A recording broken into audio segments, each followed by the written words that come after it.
Assalamu alaikum wa rahmatullahi wa barakatuh to some of you and peace to the rest of you. This is Black Heart Sign of Black in again, and I'd like to start off by thanking Obsidian for allowing me to be on the panel this morning. Obsidian, you were patient with me, and I appreciate that. And to the other panel members, you were also patient with me, and I appreciate that from you all as well. At the end of the day, yeah, when it was all said and done, I learned a lot from the panel.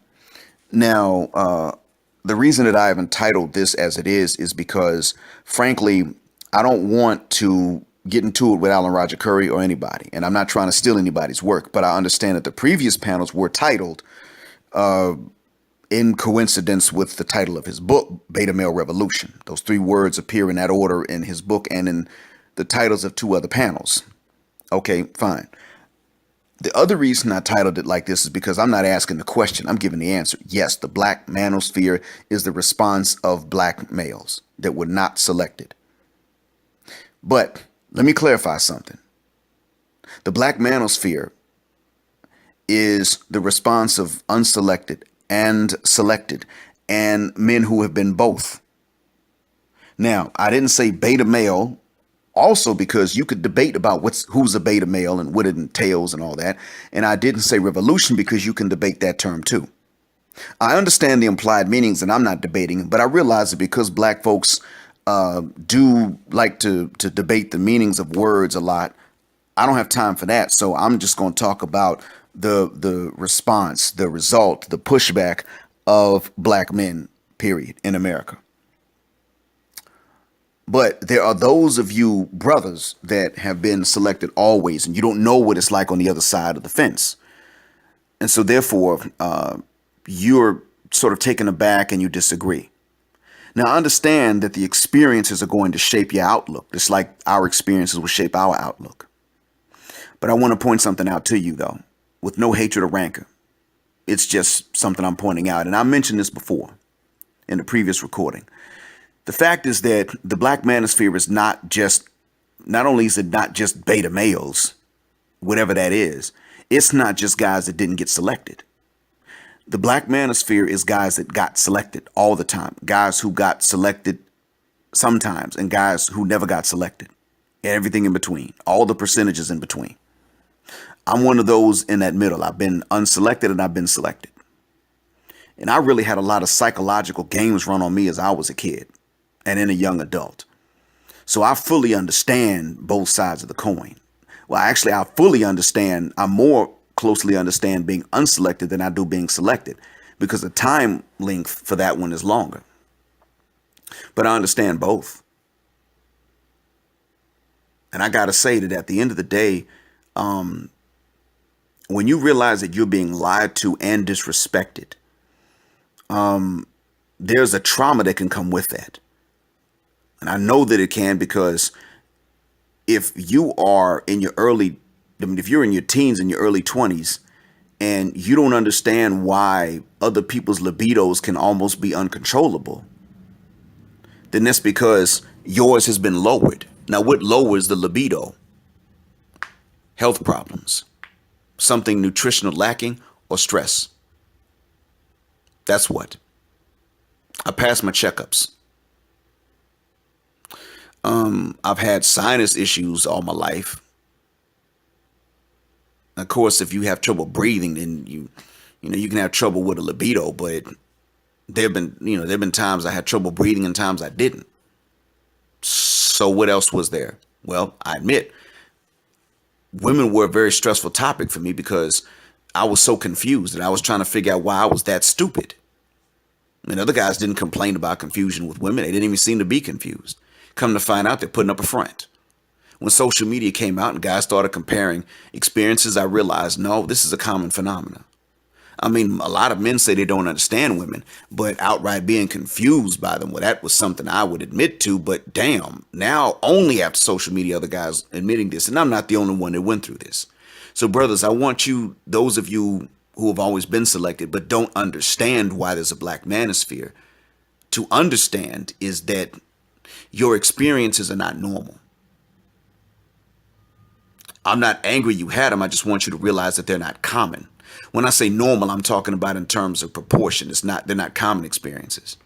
Yeah, of course, to you, they're very normal. There's nothing stressful about the experience of being selected by women who also have options. It's just that you don't know how rare that is. Now, I would think that you have opportunity to know how rare it is because you'd see other guys not going through this. Alan Roger Curry was one example. I think he is trying to understand it slowly because it's been mentioned to him recently. But in all honesty, Alan Roger Curry's experiences were not what most black men or what most Western men in general went through. And he even said as much. He said, I've got no reason to have to correct black women because I've been spoiled by them. He admitted it. I have a cousin, as I told y'all before, who has been through the same thing. He doesn't have to say anything to correct black women because they've spoiled him. I mean, sisters that would disrespect, not just reject, but disrespect a lot of you brothers, man, they'd spoil him. They lost money to him. Everything that you knew women would not do for a man, they would do for him. It was real. It was unreal, actually. So for you brothers that don't understand the manosphere, you've always been selected. It's because the experiences that you've had have not allowed you to see what's going on. But let me explain it to you like this. Imagine that you are training to be a boxer. You're training. Now, in your training, you got to practice and you got to spar. So as you train and you practice and you spar, you got these judges. And you got different trainers. But you don't know that these different trainers of yours are actually judges. And these judges are pretty much declaring you to be the winner. And you think that you're winning these sparring sessions, and you don't realize that they're declaring you to be the winner of actual real boxing matches. Because for you, it's an exercise, but it's not yet a game. There's an element of competition, but it's not yet a real boxing match in your mind. You're sparring. Your sparring partners, they're being told what they're doing wrong, or actually they're not really being told what they're doing wrong. They're simply being told that they didn't win. And they likewise, they're being told that they're bad boxers, but they're not being told that they're actually being judged as having lost the boxing match. Neither one of you is being told that you're being judged already like you're in a boxing match. This counts on your record. Neither one of you is being told this. So you up there jabbing and you're doing a good job. You ain't doing bad. It's not that. It's just that because the judges already like you, they're telling you and showing you how to win. And because the judges don't really want that other boxer to win, they're simply telling him what they're not even telling him what he's doing wrong. They're just telling him he's a bad boxer. So consequently, you learn how to box and you learn what not to do as well by knowing what to do. No one's telling him anything. Sometimes they even say, oh, you're doing fine, but they don't tell him how to be better because they don't want him to be, because they don't want to give him those points. So he's getting a bad boxing record and he thinks he's sparring, and you're getting a good boxing record and you don't realize that you think you're sparring. That's what the judges are like the women. You're like the guy that they want to win, and the normal guy is like the guy they don't want to win. And therefore, you're sort of artificially turned into the better boxer. So it's easy for you as you get older. I mean, for one, they're going to give you the points, and two, you're learning, they're teaching you what to do. You're not getting just negative feedback anyway. You'll get some, but you're not getting only negative feedback or no feedback at all. And then the other guy's getting only negative feedback or no feedback at all, nothing positive. If he gets positive feedback, it's false. It's positive feedback encouraging him to be a simp and to pay the vagina price so that she can bring the vagina to you and not charge you anything, long as you give her an orgasm.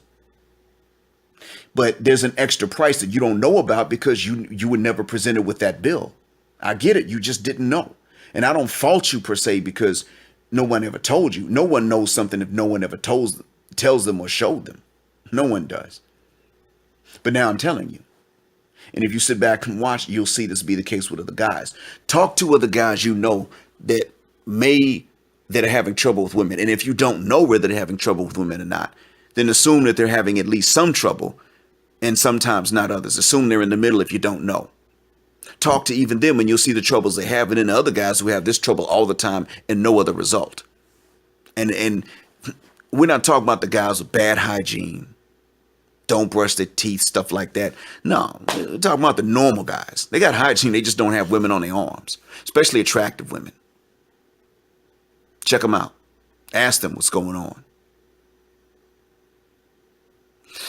Pick these guys' brains and you're going to understand what's really happening to most of the men, and you'll see why there's a manosphere. Now, in addition to what you're going to learn from these guys that women will do or won't do, now let me give you the first and last nail in the coffin, because it's the same nail. Women lied about all this stuff. They lied to guys from the time guys are 11. Oh, we like X, Y, and Z in a man. And the X, Y, and Z sounds reasonable. Then these guys grew up believing this and they become X, Y, and Z because it's reasonable to become X, Y, and Z anyway. It already sounds reasonable.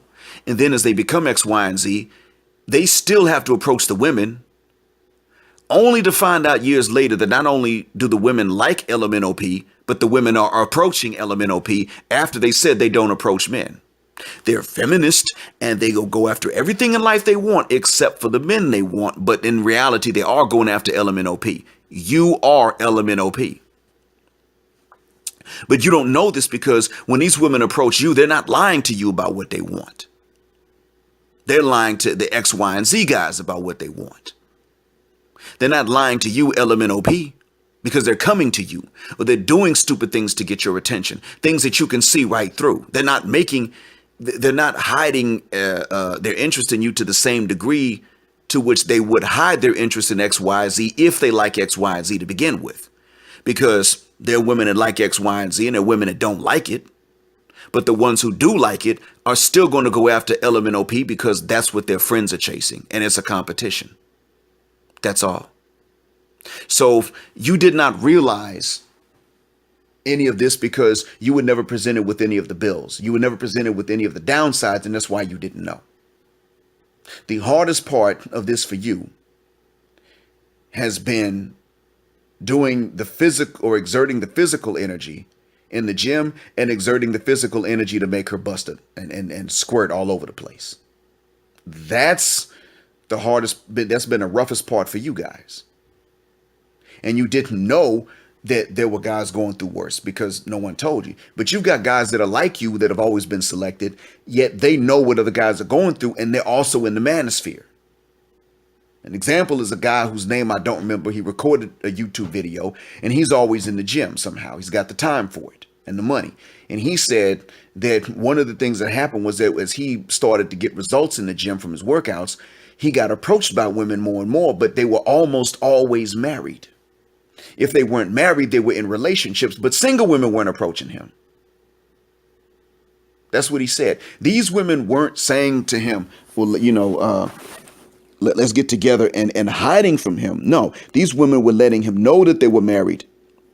They were wearing the wedding rings, or they were letting him know they were in relationships. They weren't coming to him and pretending to be single.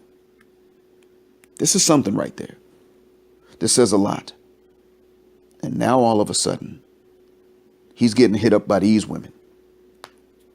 They're not trying to leave their husbands. They're not trying to leave the relationships. What's the reason?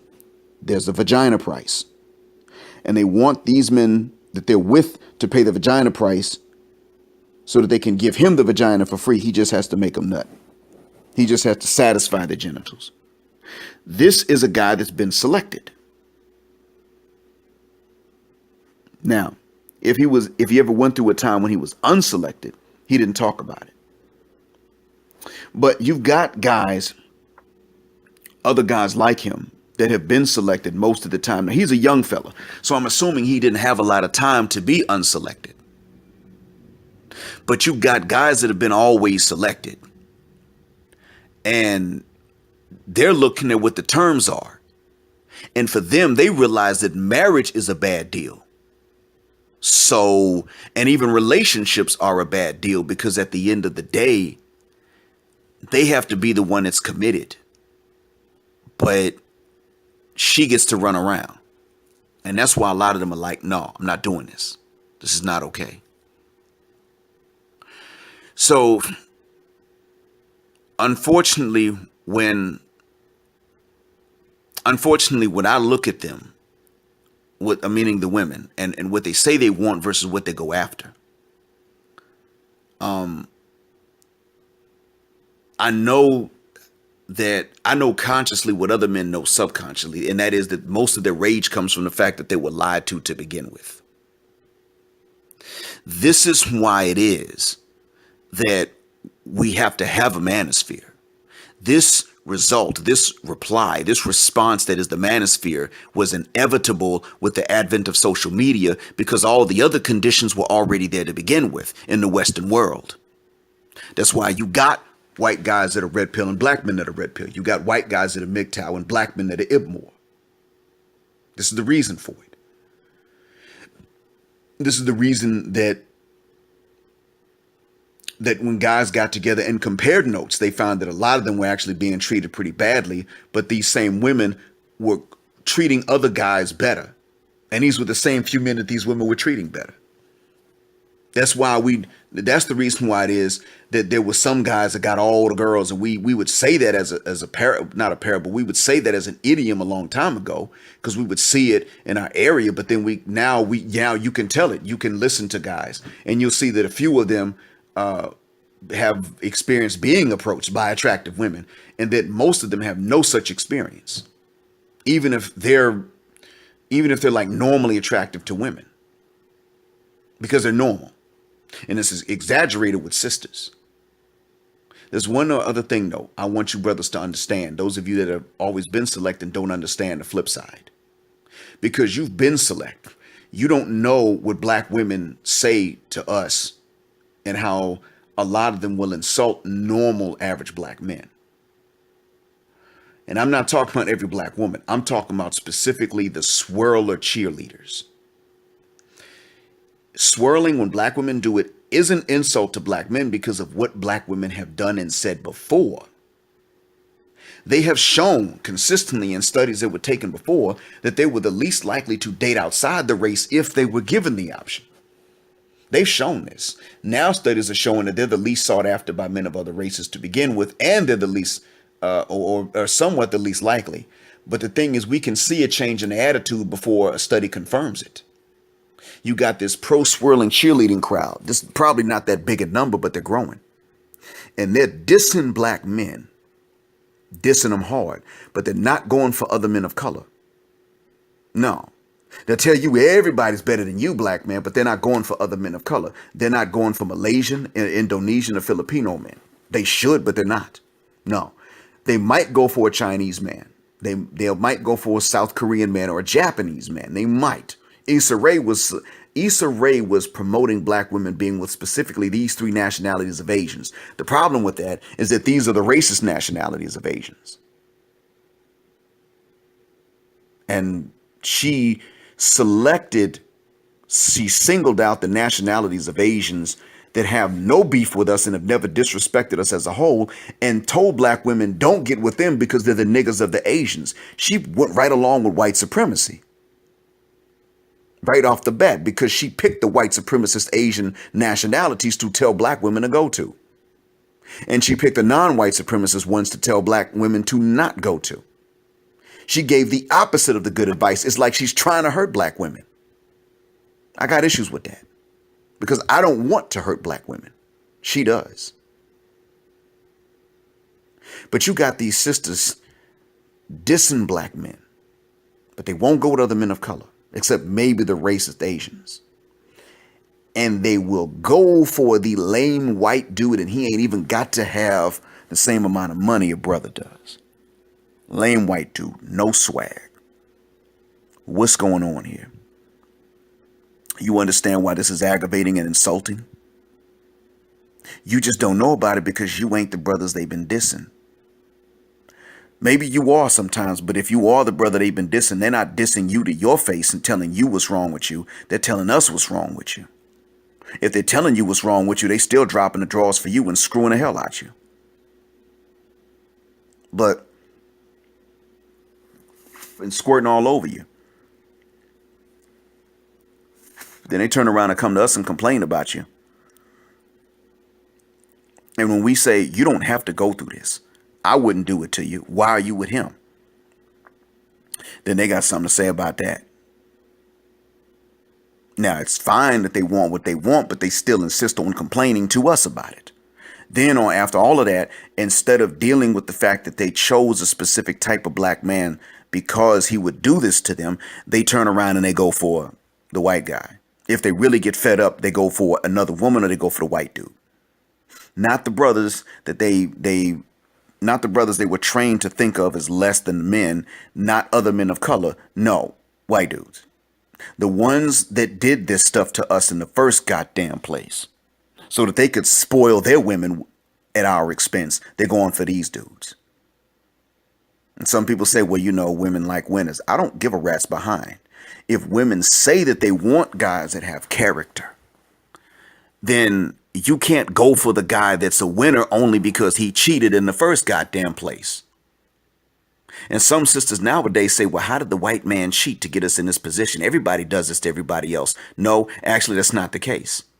Mankind has been barbaric to each other, but the Atlantic slave trade and the Jim Crow afterwards, not just in the United States, but in other countries, however, especially in the U.S., was especially brutal. What white folks did to Africa in general was especially brutal. The colonization, the amputation of hands in the Congo, the major kidnappings, the depopulation of Africa, the stealing of resources, the massacres that occurred, as well as what they did to us in the Americas, they are especially brutal. That's true. That's real. And white men were responsible for this, and so were white women. And yet you only 7% of brothers that are married even marry white women. I don't know about the dating statistics, but a lot of brothers don't go after white women until black women don't want them. That's it. I know, because I've talked to dudes that dated white women. Well, you know, ain't nothing like a black woman when she wants you, but, you know, a lot of them are angry. This big old 300-pound white woman doesn't treat me like that. Well, she gonna get you in court later, but that's another story. The point I'm making is that you got brothers dating white women that still prefer black women. That's the difference. You got black women with white dudes and they still prefer black men. But what's the difference? The difference is that brother went for the white woman or the non-black woman after black women pretty much told him to do so. And I know that happens because I was told to not try to date black women by a black woman that was pro-black. She didn't say it with any hatred. She was the one I told y'all about in the previous recording. She was just the one that was telling me what the deal was and pretty much saying, no, you're not losing out or being treated the way you are because something's wrong with you or your game or anything like that. It doesn't matter. Your game don't matter. It's because you don't look black enough. And black women are embarrassed to be seen out in public looking like they're part of a mixed couple. Now, this is in 2011. Black women were embarrassed to be seen with men that weren't black. I'm black, and they were embarrassed to appear to be in a mixed couple with me. Now what you got them doing? Cheerleading for swirling. They cheerleading for swirling. I want you to stop and think about that, brothers. You don't know this because they're not talking this way to you because you're what they want. But they're cheerleading for swirling because other guys that are in the black manosphere that are somehow normal are not selected by these women to have babies, but when they have babies by someone else, they're coming back to these guys and saying, we want you to mentor and tutor these boys. They need some real men in their lives, as if they didn't sleep with a man to conceive these babies. What they're saying to us is, you get the vagina and we get the bill. And you don't even know there's a bill for it. That's what's going on, and that's why there's a manosphere. And that's why it is there has to be a manosphere. It's not an option, it's inevitable. I hope that what I've said has been a benefit. Thanks for being patient. Salam.